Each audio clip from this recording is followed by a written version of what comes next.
Well, g'day, it's Jono Brake here with another round of Monday Myth Check. And this week, I'm having a look at high salaries. Are they the greatest motivator? Now, there's tons of data out there.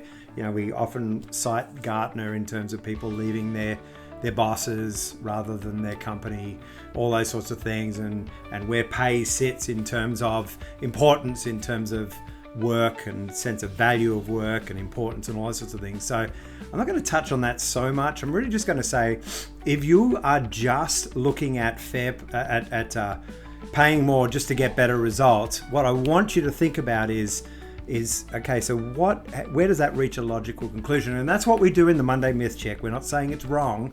We're just saying maybe there's some other ways to think about this. So I'm going to give you 3 areas where high salaries may not be or higher salaries may not be the primary motivator.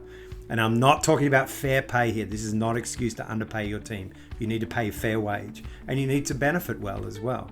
But you should benefit for results, not just because. And so let's look at those things. So let's look at the first one. So if I just constantly increase salaries and higher pay, higher salaries, we see this in professional sports, for example, then I get diminishing returns over time, okay? So one of the basic financial needs and a comfortable lifestyle are met. Additional salary increases, although they're nice and they might look competitive against somebody else, the intrinsic value to sometimes you get this diminishing return, all right? So yes, you should increase because the cost of living is constantly increasing. We know that right now. But then there's also, is it directly tied to motivating me to do a better job? Maybe not. Now, maybe it's got to look at, okay, it's got to come with more purpose or a better title or something like that.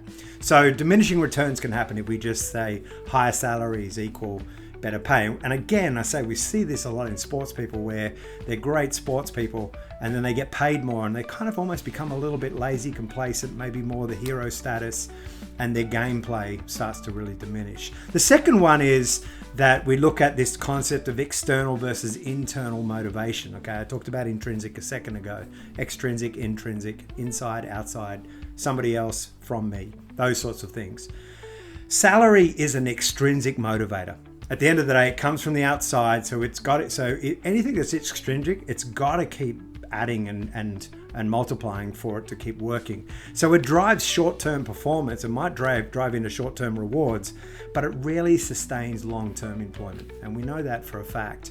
And so intrinsic motivators, this is where we start to look at some of the other areas we've got to think about in our business. And this is something we very much focus on in the Forge Mentor and the Forge Leader, is we've got to look at purpose. We've got to look at skills and abilities. We've got to look at the strategy that we have and the clarity of direction and the way we communicate and how we develop processes that work for people and they're enjoyable to participate in, all those sorts of things. So we start to see some internal stuff that drives people, all the way down to processes, believe it or not. They can motivate and drive people if they're done right. So that's one to think about too, is that just a pay increase is an external motivator or an extrinsic motivation. And what we want to look at is the longer term, better value ones are the internal motivators. Okay, so that's the second one. The third one is that you end up inadvertently creating a transactional culture. And I saw this firsthand in a company that went through a merger where they had a very transactional based culture they merged with, and they had a very values based culture that they were. And we saw this team really struggle with what they saw as kind of weakness and softness and something to rebel against. But it also, they were making a little bit less money or not getting rewarded as highly. By the way, those rewards pretty much sent that other company out of business. And so there was a reason. And so what we saw was that the struggle between this idea of, well, if I do this, I get this, rather than if I do this, I do this because it matters. And so, yes, it's still a little bit of a transaction, but that purpose piece. And so when we just have and if I do X, you give me Y kind of mentality, the mindset weakens emotional connections in the workplace, which then erodes trust. And if you look through, for example, something like the 5 dysfunctions of a team, we know that lack of trust ultimately leads to declining outcomes through a series of kind of indicators. So again, we don't want to create that transactional culture. So when we think about this, then what do we want? What do we need? Okay, so let's look at an action step here. So what I'd love you to do is to go away and implement a purpose plus recognition moment in weekly meetings. Just an idea. Take 5 minutes every week. Team members share a brief story of how their work made a difference. Just so people remind themselves of why they're doing what they're doing. It might seem a bit kind of contrived at first, particularly if you're more of a pragmatic, conscientious kind of style, or even a director style, that dominant style. But just do it anyway, right? Because it really matters that it matters, okay? And it matters way more, particularly in the younger generations, but even, like, I'm Gen X, and it matters to me, and it matters to the people that I know around me at my age too.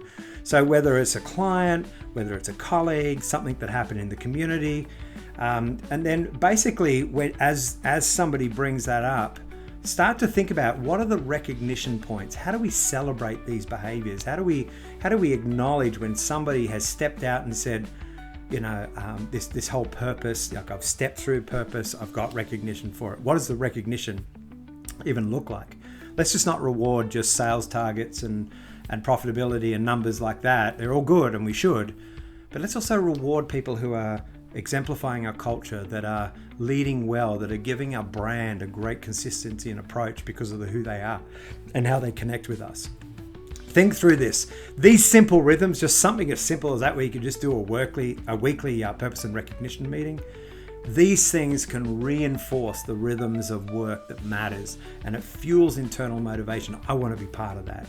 And obviously the acknowledgement and the connection and the celebration becomes part of that. So there's something to think about this week.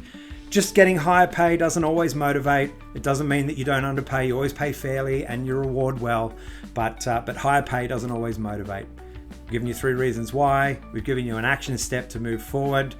This is Monday Myth Check. I'm Jono Brake. As always, enjoy the journey.